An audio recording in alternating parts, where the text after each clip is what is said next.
kahor aniga markii aan guursanayay gabadhan hadda aan qabo waxa ma haysanin kadib dad baraha bulshada ku jiro aan mid kamid ahaan u tagay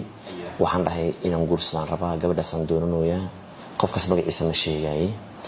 niyo waxaan dhahay lacag ku guursada ma haystay niyo maanta garab qaba adigaan rag ah oo maanta wax haysto oo ni fahmayo qofkii uu ibilay wuxuu yiri bari maadaama oroskaaga yahay lacag $500 aan ku siinaa wixii markaas oo ciidan wax u geey waxna jiif ku dhigo kadib qofkii telefoonka aan ka wacay iga qaban waa ku celiyo iga qaban inay qof dhiban aniga waaye dada isugayo gabadha abaheeda Allah u naxariisto hotel igu sugaayay markaas anigana xaaladeyda aad bay u sii xumaatay qof kale aan wax weydiisan lahaa hadaan sii jir lahaydna asaga wuxuu yiraahdaa bari ku siinaya ka jiifo kadib waxa dhacday in gabadhii ay soo agdhaad dadka way ku xayireen yihiin maxaa dhacay ma imaadid markaas aan u sheegay waxaan dhahay baayo saasa jirto in qofkii aan wax ka sugayna telefoonku iga dansaday waxaan gacanta ku haynaa malahan markaas waxay dhahdeen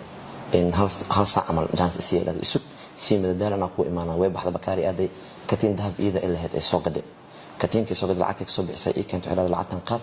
u geeyay dhahday cideeda jeefkii wax dhan aan hada baraayo marka noloshaas qofkii i baray dhibkii igu sabray anigu xaaladan ku jiray iqaatay roob iyadoo deeysa ay ximbaartay dusha isaaratay hooyo aab wax walba iga dhigatay familkeeda iga soo gooday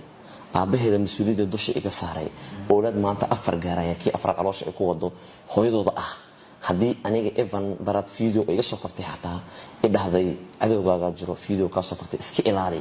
xataa aan hal mar igaga xumaanin qalbigayga ku weyn erey wanaagsan maayna erey xun aan dhihinin haddii aan wax helo ma kula taanaan ka qarsan kar saaxiib